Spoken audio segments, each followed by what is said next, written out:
Where is the best place to retire? That's the million-dollar question. You'll get all kinds of different answers, different articles, different experts will tell you where the best place to be. And for example, Wallet Hub in 2017 had an article saying Florida was the best place to live and Rhode Island was the worst place to live. So this is a very subjective topic, I would have to say. Yes, we can look at the numbers. Statistics will tell you the most affordable place to live as far as the average. Because you can live in New York City and it can be very expensive.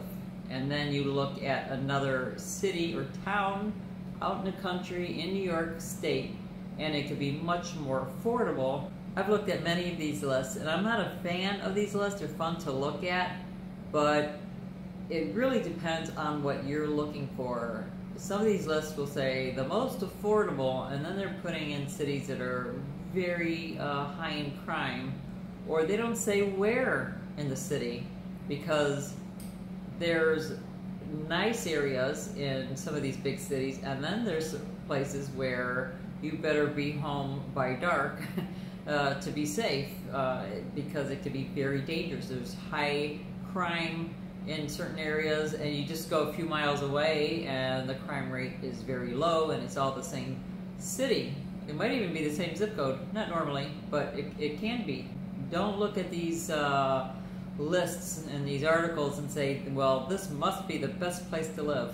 The reason most people want to move to Florida, Arizona, they look at that type of thing when retiring, or the Carolinas, those are the other big states that people look at when wanting to retire, is because they just want someplace warmer.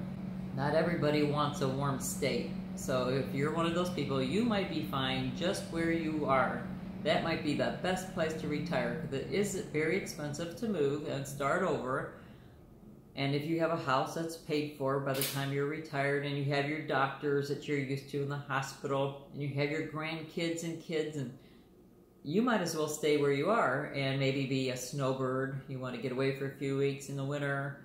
You might want to do a little traveling during the winter to get away if the cold bothers you, or maybe it doesn't. You're very happy to be sitting next to that fireplace with your family with hot cocoa and the marshmallows. I want to make that clear that it's not for everybody to head south. Now, the rest of us, like me, we like the heat and the warmth, so we headed south. Now, Florida, again, is not the only place, even though I absolutely love it here, and it does make top of the list for many reasons. And I did make a video called Benefits of Retiring in Florida, so you could look into that video. There are many things to look at, like taxes, income tax, death tax, inheritance, taxes on that, health care, that's really important for some people, many people. Then of course, many of you want both to have your family and to be in the warmer climate. For example, Carolinas, you can have the beaches and be in the mountains all in one day and you can get to your family in no time. It's just absolutely beautiful. But for some of you, it may not be warm enough during the winters. You just want it warm year-round. That's kind of how we ended up here in Florida. We wanted it warm year-round because the Carolinas, you know, you'll have your 4 seasons. For those of you who really, really want that, you got it there, that's for sure. And of course, you'll have some ice storms and, you know, some snow, especially up in the mountains. Now, if you move up in the mountains, you're gonna, like I said, have some snow depending exactly where you are. We love North Carolina. We go to that area pretty often, and I'd have to say I've talked to a lot of people who live in the area, and a lot of them who were in Asheville area, or a little north, a little northeast, up in Boone, that area, so beautiful. But the snow gets pretty bad, so they just moved a little bit south of Asheville, Hendersonville. That's a really nice area. They've got plenty of stores, hospitals. It's just beautiful there, and they don't get as much snow. Some of you want beaches, so of course you might be looking at Myrtle Beach or somewhere else along the coast. And I know some of you were worried about hurricanes in Florida. Well, you get them in the Outer Banks too, but I wouldn't put that into your equation as far as where you should live. Is it going to make you happy or not happy? Of course, if you buy a house, you get insurance for those type of things. We live back in Ohio, Northeast Ohio. That's an absolutely beautiful state. So for those of you who already live there, you're already in a beautiful state. I know the winters are long, so maybe you want to become a snowbird if you need to get away for a little bit, or just, you know, a couple week vacation just to get away. We had earthquake insurance in Northeast Ohio because there are little fault lines in Lake Erie, and one time we did have an earthquake. I think I paid like $50 extra a year to have earthquake insurance. Thankfully I didn't have to use it, but I slept better having it. But we did have an earthquake. It was like a 3.5 years ago when we were living there, and the whole house shook. And that was scary. You know, the spoons on the wall, my paintings were shaking. I was like, oh my God, and everybody else, the kids and Rick were sleeping. I'm shaking Rick and telling him to wake up, there's an earthquake. And he's like, what? By the time he woke up, you know, it stopped. But some of the houses near the lake did get some cracks on their basement walls. So thankfully, I guess they had insurance, so they were okay. So that's why you have insurance for sinkholes or earthquakes, just in case. I did speak to this one lady from Canada who had a house in Canada and one in Sarasota. And she sold both her houses in Canada and in Sarasota and bought a house in Panama. So that's the other thing. A lot of people don't think about retiring out of the country. Many of you, or most of you, probably would not even consider it. But some of you are a little adventurous and might consider something like that, because it can be more affordable overall, but keep in mind it does cost quite a bit to move. And then of course you have to figure out which country will allow retirees and how long can you stay, and can you stay full time. Usually when you retire, you have an easier time of staying in one country because you're having a steady income, and there's usually a certain amount of money you need to have coming in every month to show that you can support yourself and live in that country. Some people go to Costa Rica, some people go to Thailand, Asia, Portugal, southern Spain, because southern Spain is warm. If people are looking for warm climates but affordable. But if you're not looking to move out of the country, then of course you're going to start doing your research and figuring out where you want to go here in the United States. So again, you might be already in that perfect state already, or maybe you want to sell it and downsize a little bit. And I think we all should probably downsize as we're getting older, so when it's our time to go, we don't leave all this stuff behind for our kids.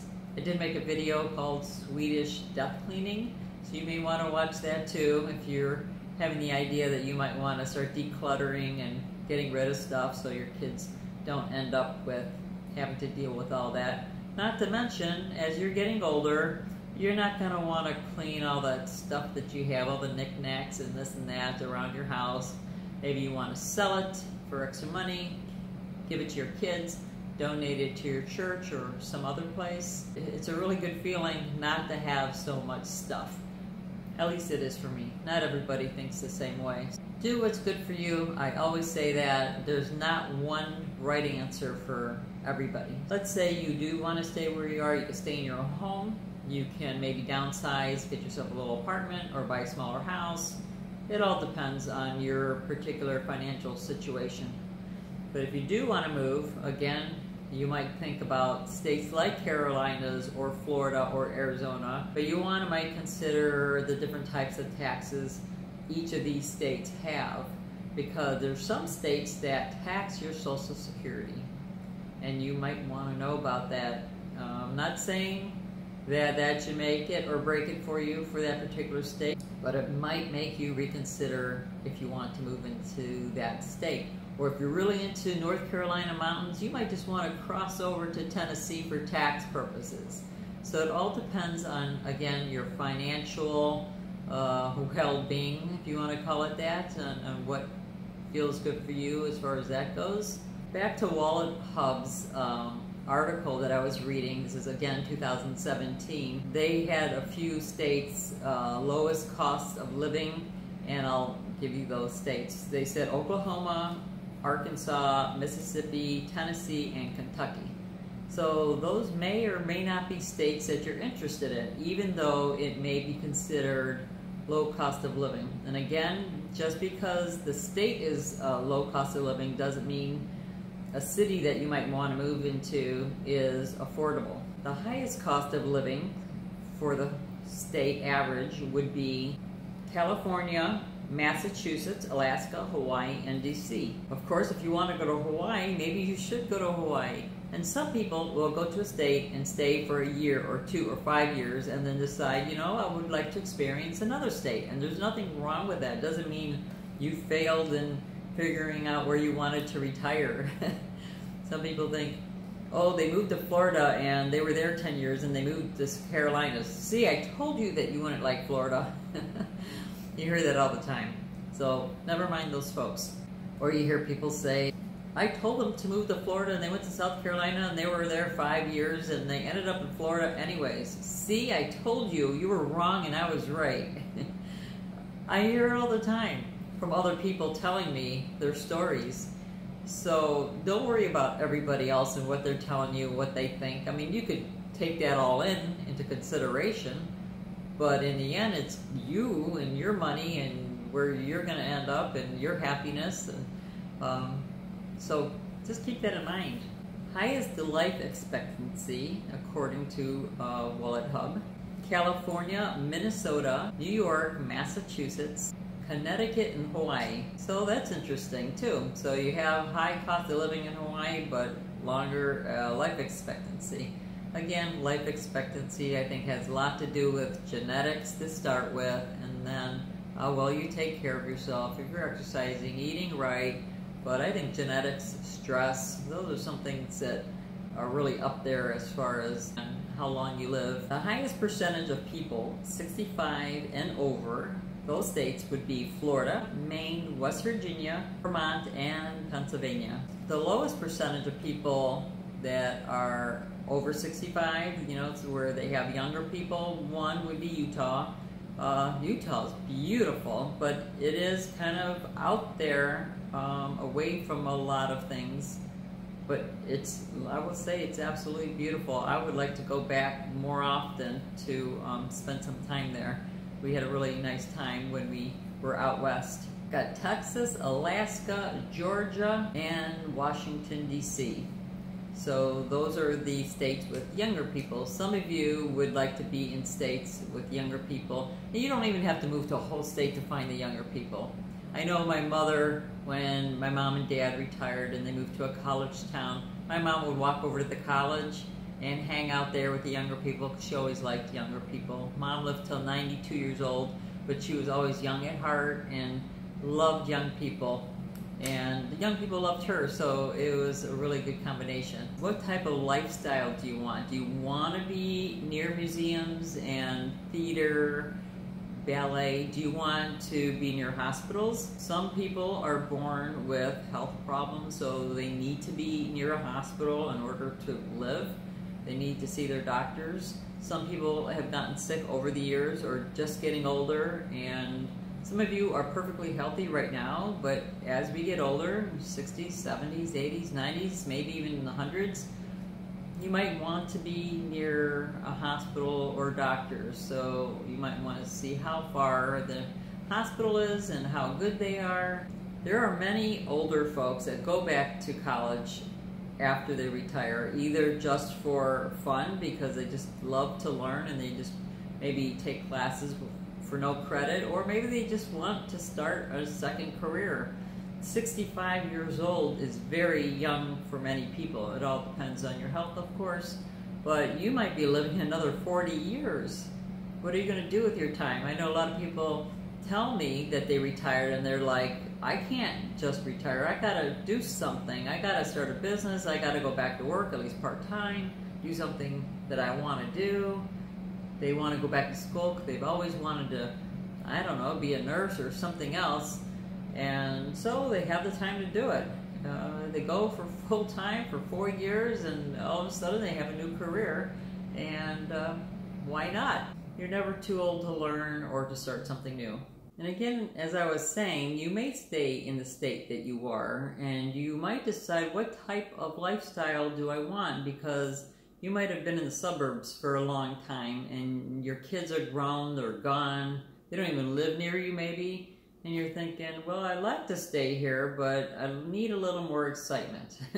So maybe you move into the city. You go downtown and you get yourself a studio with your spouse, your partner, or you're just by yourself and you enjoy the new adventure that maybe a city has to offer. And maybe you stay there a year, 2, 3, 4, 5, and then maybe you decide you want to move somewhere else. Even if you live to be 100 years old, life is still short, so we've got to do what we got to do like now. Start decluttering, get rid of all the stuff that you don't need so you can move, and then if you don't like where you are, it's easy enough to move again. I know I'll never collect things again. I've told my friends and family, if you want to buy me anything, stick with soy candles and incense. That's all I need. Don't buy me stuff. I guess gift cards to the grocery store is good too, but, oh, plane tickets. I don't think anybody wants to buy me a plane ticket. But that's, I don't want anything as far as putting something in my house. I've got enough stuff. This plant is enough work. That's behind me. But you see, I have these candles. Whoever sends me candles, I'm always very grateful because I have them burning all the time. I find them very relaxing, and I think also wherever you are in your home, make it your little oasis. So it doesn't matter if you're in Canada, in Florida, in California, in Texas, in New York, New Jersey. Make your little house your oasis. If you like paintings, put them up. If you like candles, burn them. If you like plants, put them out. So just find what it is that you really enjoy. If you like art, work on art. Like I said, life's short. Find the things that make you happy. Surround yourself with things that make you happy. And I think that's the big part of trying to figure out what to do next. You have to figure out what makes you happy. Sometimes we don't know what that is until we've tried a little bit of everything. So experiment. Try to experience life a little bit more. I know taking care of kids pretty much is your whole life. Growing up, if you're a dad, you might be working. If you're the mom, you might be working and taking care of your kids. A lot of younger dads now take care of kids and work. So there's very little time for the things you like. So as you get older, the kids are gone. You're like, now what do I do with myself? I'm kind of finding that with myself. Our kids are both in college, and soon enough they'll be gone, probably married with kids, too busy to see me. So I like to continue doing what I like to do, and that's one of the things is doing YouTube. I've been pretty busy, so I haven't been on here as much as I'd like. But I will continue to do things that I enjoy, surround myself with people and things that I also like and make me happy. And again, when you're looking at taxes, I know a lot of people say, well, Florida's house insurance, for example, is very expensive. It is. Car insurance is very expensive. But for us, taxes were low. It all depends on your scenario. So I get people asking me, well, is it expensive or to own a house? Well, it depends. Are you getting a small block home? Is your FICO score good? That's important. Oh, they're going to want to look at your FICO score, how old you are, if you're married. There's like a million variables, so I couldn't even begin to tell you what zip code you're in. Are you in a flood zone? And that's anywhere in this country. So if you're going to buy a house, you're going to have to look into that. I've made other videos talking about buying houses and what to look for, and buying versus renting. I know some people think buying is the only way to go, or it's stupid to rent, and that's not the case anymore. I know we all grew up, are my age and older, that's what you do, but keep in mind, most people our age and older, our parents and grandparents, they had jobs for 30 years, you stayed put, the whole family stayed put, but now people are traveling for jobs. They'll go to another state for a job, another city for a job, and then trying to buy and sell houses every year, 2 years, 3 years can get very expensive. For the young who are just graduating and trying to figure out where they're going to work, where they're going to be, is going to be a little tricky buying a house coming right out of college. Or if you're retired and you've been taking care of houses your whole life, you might say, hey, I'm done. I don't want that, and I want to be flexible.